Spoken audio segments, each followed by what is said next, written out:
آپ کو پتہ ہے اس پوری صورت میں اللہ تعالیٰ نے سید الانبیاء صلی اللہ علیہ وسلم پر جو الزامات لگے کہ یہ عام انسانوں کی طرح کے انسان ہیں، ان کے ساتھ فرشتے کیوں نہیں ہیں، اللہ ڈائریکٹ ہم سے ہم کلام کیوں نہیں ہوتا، فرشتے ڈائریکٹ اتر کے ہم سے ہم کلام کیوں نہیں ہوتے، یہ بازاروں میں چلتے پھرتے کیوں ہیں، یہ کھانا کیوں کھاتے ہیں، یہ تمام اعتراضات کے اللہ نے جواب دیے تھے۔ پھر اللہ تعالیٰ نے عقلی دلائل دیے، الم تر الی ربک کیف مد الظل، کہ کیسے اللہ نے سایوں کو پھیلایا، انسان کو پانی سے بنایا۔ یہ تمام دلائل دینے کے بعد پھر اللہ نے مشرکین اور یہ جو کافر لوگ ہیں ان کی ہٹ دھرمی بیان کی اس صورت میں۔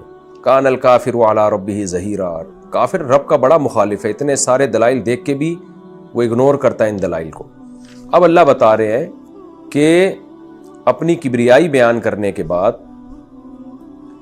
کہ کچھ نیک لوگ بھی ہوتے ہیں دنیا میں، سارے برے نہیں ہوتے، جو رحمان پر ایمان لے کر آتے ہیں تو ان کی کیا صفات ہوتی ہیں۔ تو اب اللہ نے ان صفات کو بیان کیا ہے کہ جو اللہ پہ ایمان لانے والے لوگ ہیں ان کے اندر یہ بہترین صفات ان کے اندر پیدا ہو جاتی ہیں، اور جو ایمان نہیں لے کر آتے وہ تکبر کرتے ہیں۔ ان سے کہا جاتا ہے کہ رحمان کو سجدہ کرو، کہتے ہیں رحمان کیا ہے۔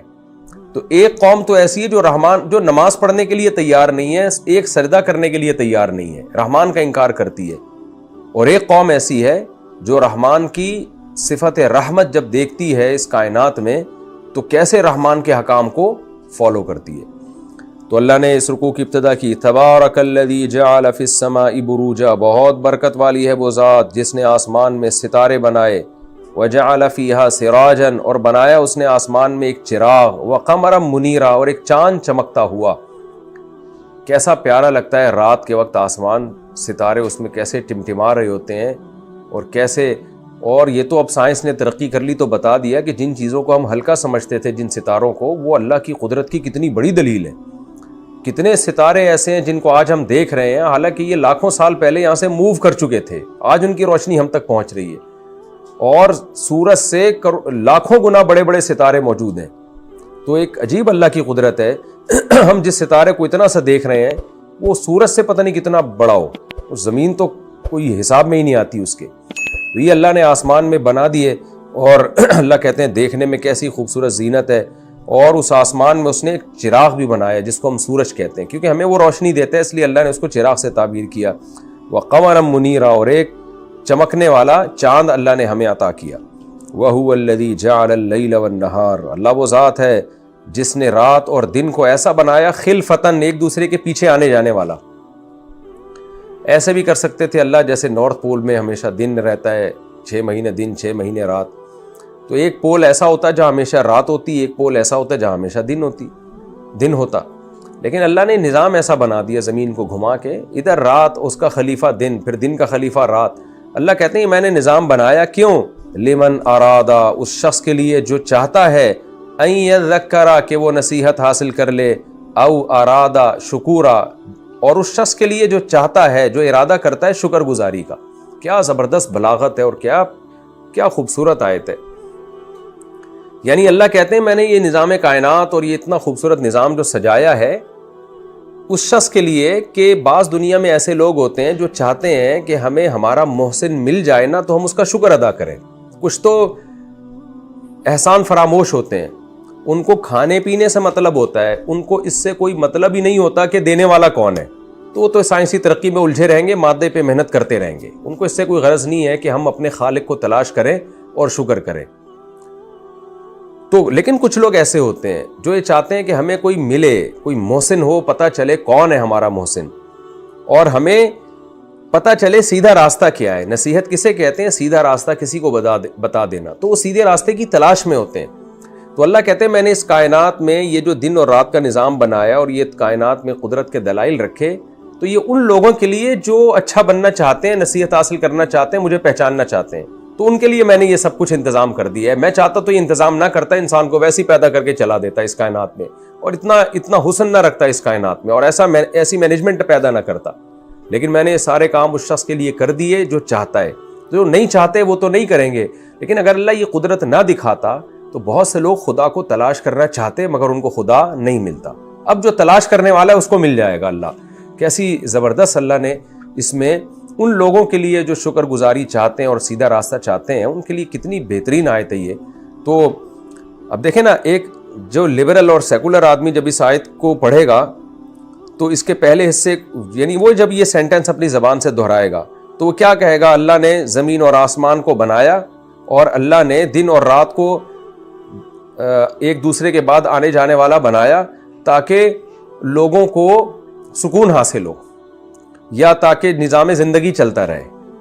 تو وہ اس سے آگے نہیں بڑھے گا وہ. لیکن اللہ نے بتایا یہ سب میں نے بنایا ہے نا اس لیے کہ میں دیکھنا چاہتا ہوں کہ جو مجھے پہچاننا چاہتا ہے، نصیحت حاصل کرنا چاہتا ہے اور میرا شکر گزار بننا چاہتا ہے، اس پہ حجت تمام ہو جائے اور اس کو راستہ مل جائے، اور جو نافرمان ہے حجت ان پہ تمام ہو جائے، فرما برداروں کو راستہ مل جائے.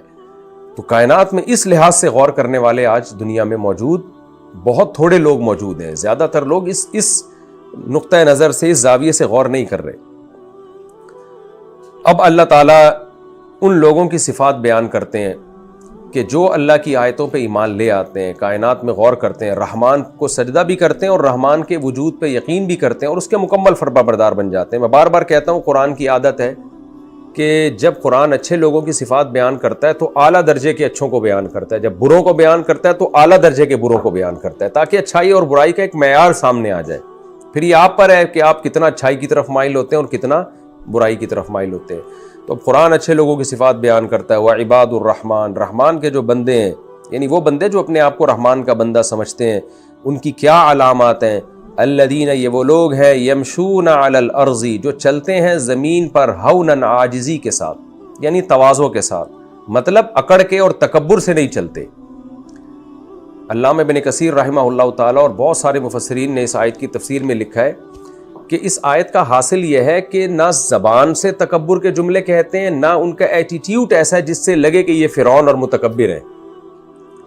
یعنی ان کی وضاحت سے لگ جاتا ہے کہ یہ ان میں کبر نہیں ہے، بڑائی نہیں ہے. تو ہر وہ قول جس سے لگے کہ آپ ماتحتوں کی توہین کر رہے ہیں. آج مسلسل جو ہے نا سوشل میڈیا پہ غربت کو اور اس کو ایک عیب بنا کے پیش کیا جا رہا ہے. غریب آدمی ڈپریشن میں جاتا ہے ایسی باتیں سن کے، برا بلا کہا جاتا ہے غریبوں کو. یہ خدا کی قسم اتنا خطرناک جملہ ہے، اتنی خطرناک یہ اسٹائل ہے موٹیویشن کا کہ اس میں اس بات کا غالب امکان ہے کہ ایسے شخص پر دنیا میں اللہ کی طرف سے عذاب آ جائے. ایسی تحریکوں کو، ایسے لوگوں کو کبھی بھی موٹیویٹ نہ کریں.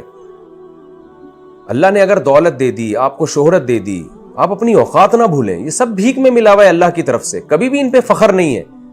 نبی صلی اللہ علیہ وسلم سے ایک صحابی نے پوچھا، یا رسول اللہ تکبر کیا ہے؟ میں اچھا جوتا پہنتا ہوں، اچھے کپڑے پہنتا ہوں، کیا یہ تکبر ہے؟ آپ نے فرمایا نہیں، یہ کبر نہیں ہے. اللہ یحب الجمال، اللہ خود جمیل ہے، جمال کو پسند کرتا ہے.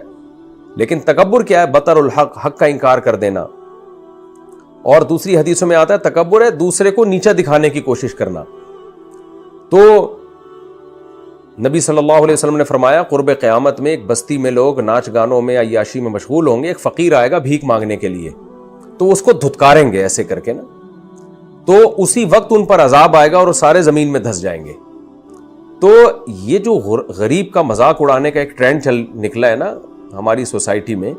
پہلے مالدار لوگ ڈرتے تھے کہ ہم نے کسی غریب کا مذاق اڑایا تو کہیں اللہ کا ہم پر عذاب نہ آ جائے. دیکھو ہر برائی کے پیچھے نا لیبل بڑا اچھا لگایا جاتا ہے. آج غریبوں کا مذاق اڑایا جا رہا ہے، ان کو گالیاں دی جا رہی ہیں، لیبل یہ لگایا جا رہا ہے کہ ہم موٹیویٹ کر رہے ہیں. تو اس طرح تو ہر حرام کام حلال ہو جائے گا. آپ شراب پی لو اور آپ بولو کہ میں ریلیکس ہونے کے لیے پی رہا ہوں، میں عیاشی کے لیے نہیں پی رہا. آپ زنا کرو، یہ نیت کرو کہ جان بچانا کے لیے سور کھانا جائز ہے، تو میں جان بچانے کے لیے کر رہا ہوں. میں ڈپریشن میں جا رہا تھا، ڈاکٹر نے کہا اگر اتنی ڈپریشن ہوگی، اگر تم نے زنا نہیں کیا کہ تم دماغی توازن خراب ہو سکتا ہے. تو ہر برائی کے پیچھے ایسے تو آپ اچھا لیبل لگا سکتے ہیں. تو جہاں اللہ تعالیٰ نے تکبر کرنے کی اجازت دی ہے وہاں بھی ظاہراً تکبر کیا جائے گا. جیسے میدان جنگ میں سینہ اکھڑانے کا حکم ہے، دشمن کے سامنے سینہ اکھڑانے کا حکم ہے. نبی صلی اللہ علیہ وسلم نے فرمایا ایک صحابی دشمن کے سامنے سینہ اکھڑا کے چل رہے تھے میدان جنگ میں، تو آپ نے فرمایا اللہ تعالیٰ کو یہ ادا بہت ناپسند ہے، مگر اس موقع پہ اللہ کو پسند ہے. تو جہاں شریعت نے اجازت دی ہے وہاں تو حکم ہے، لیکن جہاں اجازت نہیں دی ہے وہاں کسی غریب کی یا کسی قوم کی توہین کرنا، ان کو برا بلا کہنا، یہ جملے اللہ تعالیٰ کو بہت ناپسند ہے.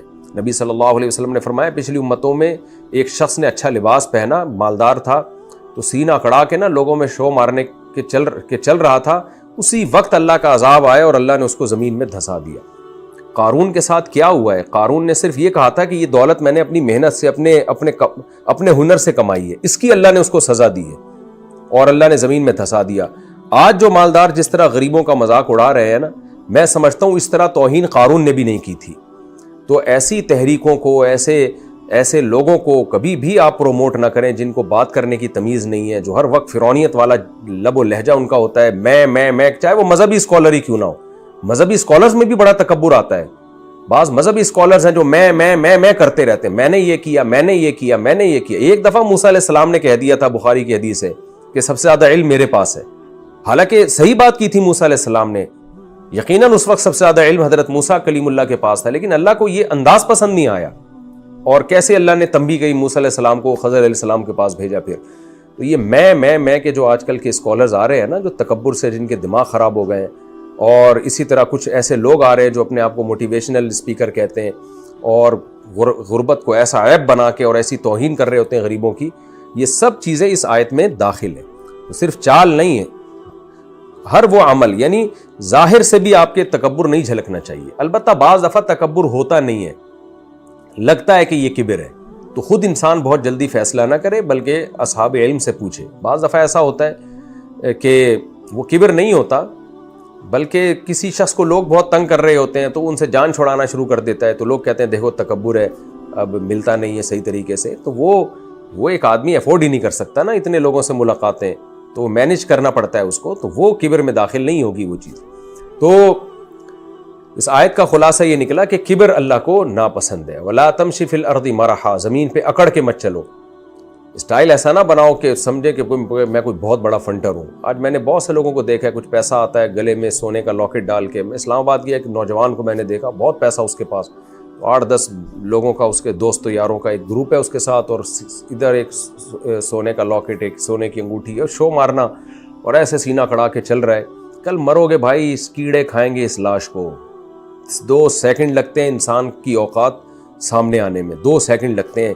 ہارٹ اٹیک ہوگا، مرے گا، منہ سے جھاگ نکل رہا ہوگا، اور فوراً لوگ کہیں گے یہ لاکٹ واکٹ نکالو، فوراً قبر میں لے کے جاؤ، اس کو سڑ جائے گا، بدبو آنا شروع ہو جائے گی، نہیں تو برف خانے میں رکھو ورنہ مرے گا، سڑے گا۔ یہ تو انسان کی اوقات ہے، اور باتیں کیسی بڑی بڑی کر رہا ہوتا ہے، اور جب ان کو تنبیہ کی جاتی ہے تو کہتے ہیں کہ ہم لوگوں کو موٹیویٹ کر رہے ہیں تاکہ غربت سے بچیں اور ان چیزوں سے بچیں۔ تو یہ بہت قرآن سے صاف پتہ چلتا ہے کہ اللہ کو تکبر آنا انداز ہی پسند نہیں ہے، چاہے وہ نصیحت ہی کیوں نہ اس میں۔ دوسری اس آیت کی میں ایک اہم بات رکھ لیں، مفسرین نے ایک اہم بات سمجھ لیں کہ مفسرین نے اس آیت کے تحت لکھا ہے کہ اس آیت کا یہ مطلب نہیں ہے کہ زمین پہ آپ بیماروں کی طرح چلنا شروع ہو جائیں، اس کا مطلب ہے تکبر سے اکڑ کے نہ چلیں۔ تو عاجزی کا یہ مطلب نہیں ہے کہ کندھے جھکا کے آپ ایسے چلیں کہ لوگ سمجھیں کہ بیمار ہیں۔ حضرت عمر رضی اللہ تعالی عنہ نے ایک نوجوان کو دیکھا جو بہت ہی کندھے جھکا کے نا یوں ایسے یوں کر کے چلا جا رہا ہے۔ حضرت عمر اس کے پاس گئے، بولا کہ کیا تم بیمار ہو؟ اس نے کہا نہیں۔ تو حضرت عمر نے کوڑا مارا اس کو۔ حضرت عمر تو کوڑے سے علاج کرتے تھے، ان کا روب تھا، دبدبا تھا۔ کوڑا مارا کہ اللہ نے جب تمہیں صحت دی ہے تو صحیح طرح چلو جیسے صحت مند لوگ چلتے ہیں۔ اس طرح کی اور بھی ہمیں روایات ملتی ہیں۔ خود نبی صلی اللہ علیہ وسلم کی چال ایسی تھی جو مضبوط چال تھی آپ صلی اللہ علیہ وسلم کی۔ تو اس لیے تواضع کا یہ مطلب، جیسے بعض لوگ ایسے لگ رہا ہوتا ہے جیسے پتہ نہیں کوئی ایکٹنگ کر رہے ہیں، یا کچھ ان پہ واقعی کچھ تواضع کا غیر معمولی غلبہ ہو جاتا ہے کہ وہ بالکل ہی منہ نیچے کر کے ایسے خرامہ جا رہے ہوتے ہیں، جس سے لگتا ہے کہ یہ سست آدمی ہے یا کوئی بیمار ہے۔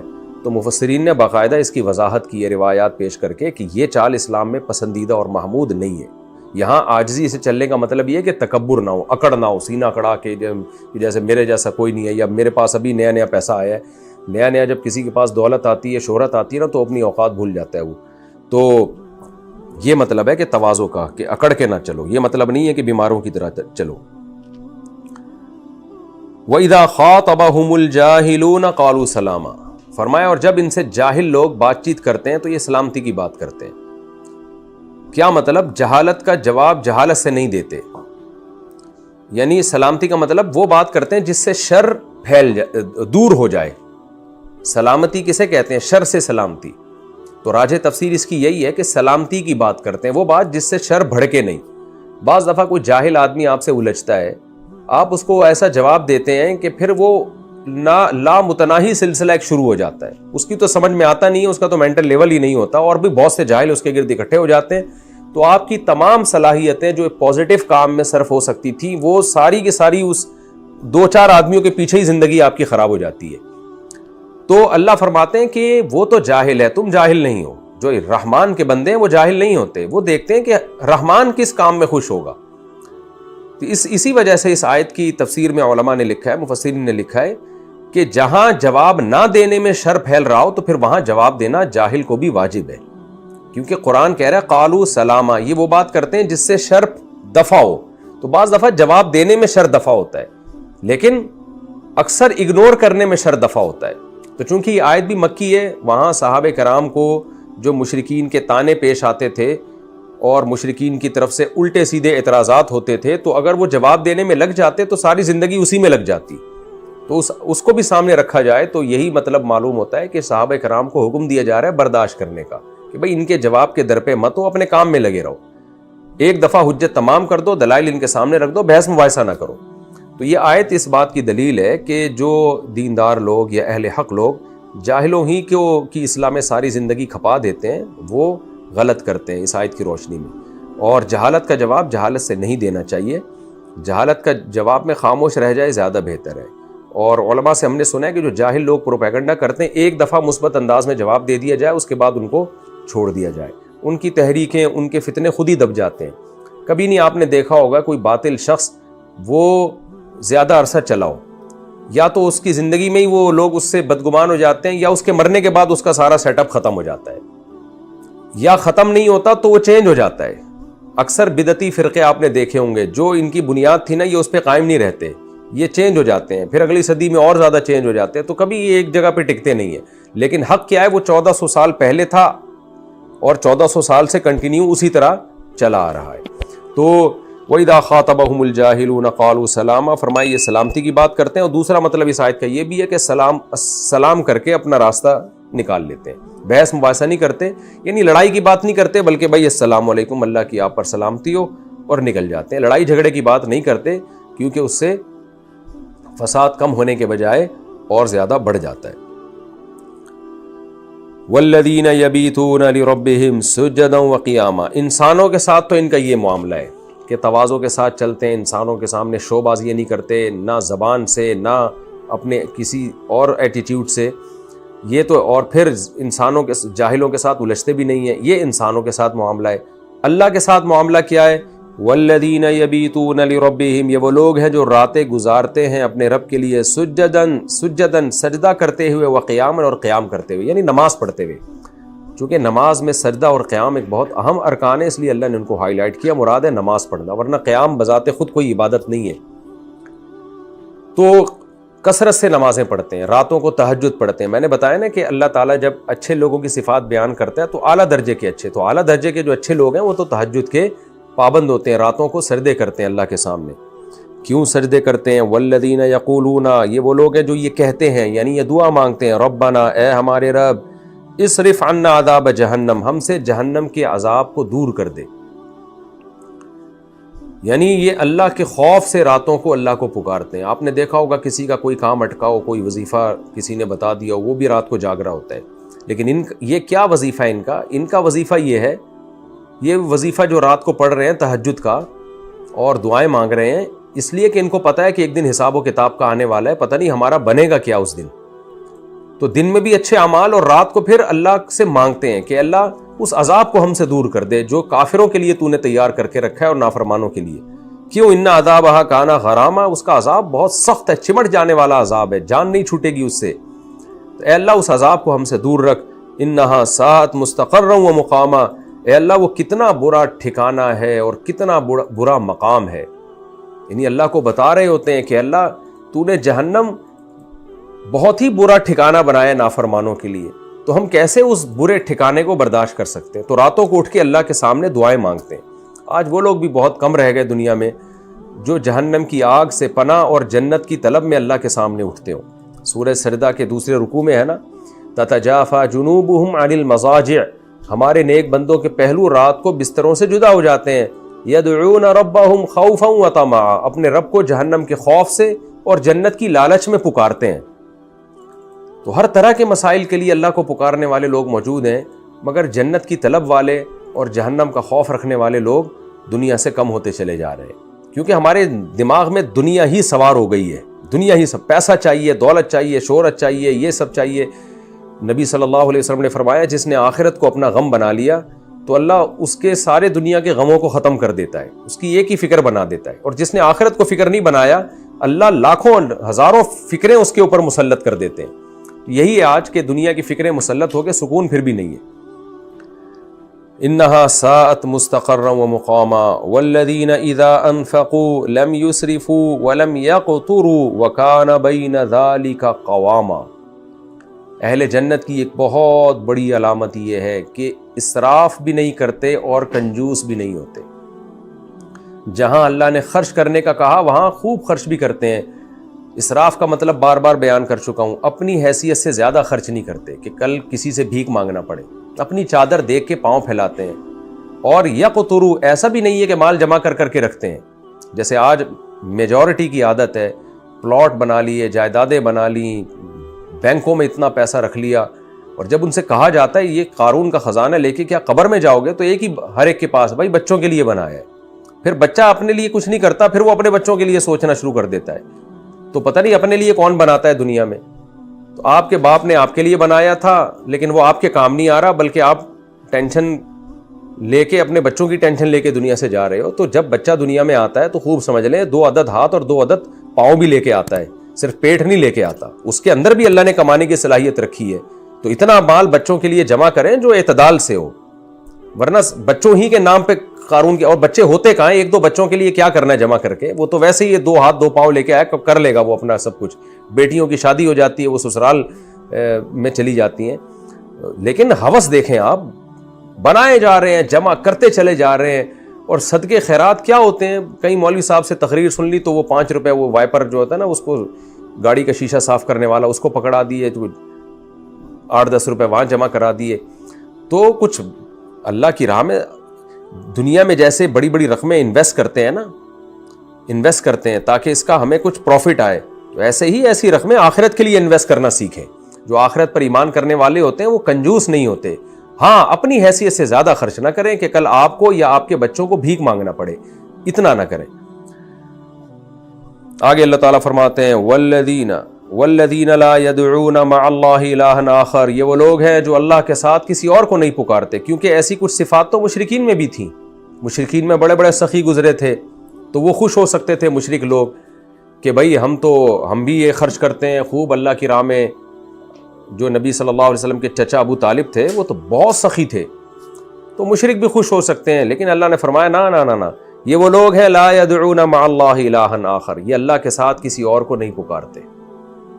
یہ توحید پرست لوگ ہوتے ہیں، کیونکہ ان کو پتہ ہے توحید کے بغیر کوئی نیکی قبول نہیں ہے۔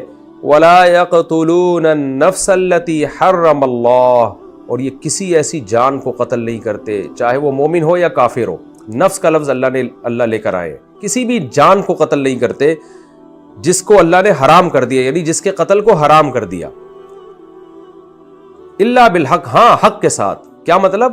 ہاں کچھ ایسی جانیں ہیں جن کے قتل کو اللہ نے حرام نہیں کیا، تو ان کا قتل کرنا ناحق نہیں ہے۔ یہ کون لوگ ہیں؟ یہ یا تو وہ زانی جس نے بدکاری کی ہو، شادی شدہ مرد یا عورت، اور مسلمان ہو، غیر مسلم پہ رجم کی سزا جاری نہیں ہوتی، تو وہ ہے جس پہ جس کے قتل کا اللہ نے حکم دیا، لیکن اس کو حکومت قتل کرے گی، حدود نافذ کرنے کا حق حکومت کے پاس ہے۔ یا وہ جو مرتد ہو جائے، اسلام چھوڑ دے، لیکن اس کو بھی گورنمنٹ قتل کرے گی۔ ایک عام آدمی نے قتل کر دیا تو سیاستاً اس آدمی کو منع کیا جائے گا، گو کہ اس آدمی سے قصاص نہیں لیا جائے گا، لیکن یہ کہ اس کو سیاستاً منع کیا جائے گا، کیونکہ اس سے سوسائٹی میں فساد پھیلتا ہے۔ تیسری چیز ہے کہ قصاصاً قتل کا مطلب یہ کہ آپ کے والد کو یا آپ کے کسی بھی قریبی خونی رشتے کو کسی نے قتل کر دیا، تو پھر شریعت نے آپ کو اجازت دی ہے کہ آپ قاتل کو قتل کر سکتے ہیں۔ حکومت قتل نہیں کرتی تو انسان خود بھی قتل کر سکتا ہے، یعنی اس کے لیے جائز ہے، وہ گناہ گار نہیں ہوگا، لیکن منع اس لیے کیا جاتا ہے کہ اس سے سوسائٹی میں فساد پھیلتا ہے، اس سے ایسا نہ ہو بے گناہ لوگ قتل ہونا شروع ہو جائے۔ لیکن اللہ نے بہرحال اس کی پرمیشن دی ہے، اگر کوئی قتل کر لے تو وہ قاتل نہیں کہلائے گا، وہ گناہ گار نہیں کہلائے گا، لیکن حکومت اس لیے روکے گی لوگوں کو کہ بھئی کیس ہمارے پاس لے کر آؤ تاکہ ہم تحقیق کریں کہ واقعی یہ مجرم ہے بھی یا نہیں ہے۔ لیکن خوب سمجھ لیں بذات خود اللہ نے قصاص لینے کا حق مقتول کے اولیاء کو دیا ہے. مقتول کے اولیاء خود بھی قاتل کو قتل کر سکتے ہیں اگر حکومت اپنی ذمہ داری پوری نہیں کر رہی، لیکن منع اس لیے کیا جاتا ہے جو میں نے بتا دیا کہ ایسا نہ ہو کہ یہ لوگ اس میں جری ہو جائیں اور بے گناہ لوگوں کو قتل کرنا شروع کر دیں. تو ایک سیاسی سطح پہ منع کیا جاتا ہے، اصولی طور پر یہ جائز ہے، کیونکہ قرآن میں اللہ نے فرمایا فقط جعلنا لولیہ سلطانا فلا یسرف فی القتل، جو مقتول مرے گا تو ہم نے اس کے ولی کو قدرت دی ہے، طاقت دی ہے کہ وہ قصاص لے سکتا ہے.